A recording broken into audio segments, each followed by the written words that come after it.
जिंदगी ने मेरे मर्ज का एक बढ़िया इलाज बताया, वक्त को दवा का और मतलबियों का परहेज बताया।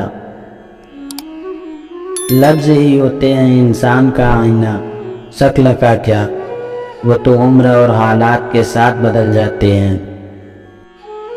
सिर्फ दरवाजे पर शुभ लाभ लिखने से कुछ नहीं होगा, शुभ विचार रखिए, अपने लिए भी और दूसरों के लिए भी, लाभ ही लाभ होगा। कुछ लोग अपनी दुर्बलताओं को समझ ही नहीं पाते, कोई समझाए तो उसे दोषी और शत्रु मानकर उसे बुरा भला कहते हैं और लड़ने को तैयार हो जाते हैं। अपनी कमजोरियों के कारण मिली असफलता को वे दूसरों के सर ठोककर स्वयं निर्दोष बनना चाहते हैं। वृद्ध अतीत में जीता है इसलिए निराश रहता है, युवा भविष्य में जीता है इसलिए निराश रहता है, परंतु एक बच्चा वर्तमान में जीता है इसलिए सदैव खुश रहता है। एक फकीर नदी के किनारे बैठा था। किसी ने पूछा, बाबा क्या कर रहे हो? फकीर ने कहा, इंतजार कर रहा हूँ कि पूरी नदी बह जाए तो फिर पार करें। उस व्यक्ति ने कहा, कैसी बात करते हो बाबा, पूरा जल बहने के इंतजार में तो तुम कभी नदी पार ही नहीं कर पाओगे।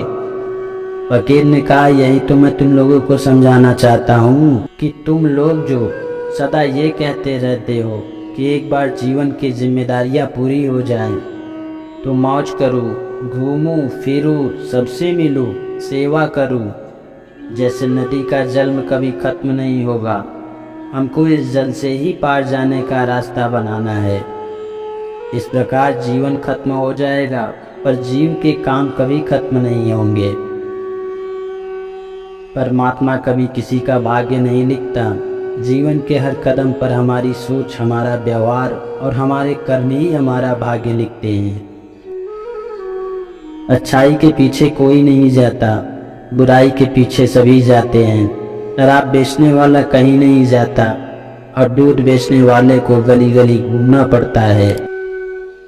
पानी की एक बूंद गर्म तवे पर पड़े तो मिट जाती है, कमल के पत्ते पर गिरे तो मोती की तरह चमकने लगती है, सीप में आए तो मोती सी बन जाती है।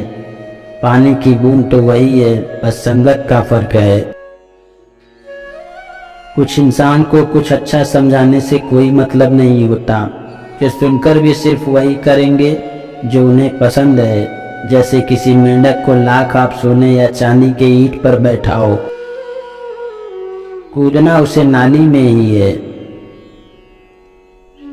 घड़ी की सुइयों की तरह जीवन में अपने रिश्ते को बनाए रखी, कोई फर्क नहीं पड़ता कि कोई तेज है या कोई धीमा है, मायने रखता है जुड़े रहना। कुछ बातें कांटों से भी ज्यादा तेज चुभती हैं।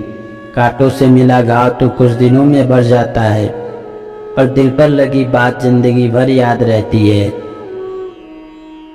हमारे विकर्म ही हमें आंतरिक खुशी से वंचित करते हैं, इसलिए मन करे न करे पुण्य कर्मों की कमाई को अपना निजी संस्कार बना लें। ऐसा करने से जीवन में सच्ची खुशी अपने आप बढ़ने लगेगी। परिस्थितियां और लोग जैसा हम चाहते हैं वैसे नहीं होंगे, इस बात को हर रोज कम से कम 100 बार अपने मन को याद दिलाते रहिए। इससे क्रोध, नफरत सहज ही समाप्त होगी और सहन शक्ति बढ़ेगी। फल और फूल पेड़ पर पत्तों से कम होते हैं, परंतु फिर भी वो पेड़ उन्हीं के नाम से जाना जाता है। उसी तरह हमारे पास अच्छी बातें कितनी ही क्यों ना हो, पर पहचान तो सिर्फ हमारे अच्छे कर्मों से ही होती है।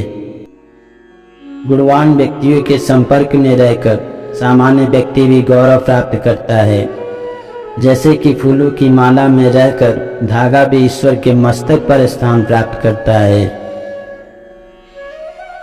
अपने वो नहीं होते जो तस्वीर में साथ खड़े होते हैं, अपने वो होते हैं जो बुरे समय में हमारे कंधों पर साथ देने के लिए हाथ रखते हैं। ये हाथ हमारी कामयाबी पर तालियां बजाने वाले लाखों हाथों से ज्यादा मूल्यवान होते हैं, इसलिए उन हाथों की हमेशा इज्जत करें। आपका सम्मान उन शब्दों में नहीं है जो आपके सामने कहे गए हैं, बल्कि उन शब्दों में है जो आपकी अनुपस्थिति में आपके लिए कहे जाते हैं। ख्वाहिशों का शहर बहुत बड़ा होता है, बेहतर यही है कि हम ज़रूरतों की गली में मुड़ जाएं। सद्भावना से ही हम लोगों के दिल में सदा के लिए जगह बना सकते हैं, जबकि स्वार्थ से बड़ी चालाकी से हम क्षणिक विजय तो प्राप्त कर सकते हैं पर लोगों के दिल से सदा के लिए भी उतर जाते हैं।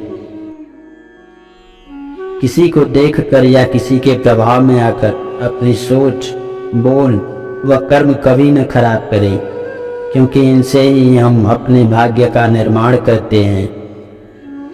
अगर आप शांत रहकर अपने जवाब का इंतजार करते हैं तो आपका मन ही आपके अधिकतर सवालों का जवाब दे दे। इसलिए अपने मन की हर शंका को दूर करने के लिए अपने मन को शांत और स्थिर रखें। मीठा सा होता है सफ़र या जिंदगी का, बस कड़वाहट तो किसी से ज़्यादा उम्मीद रखने से होती है।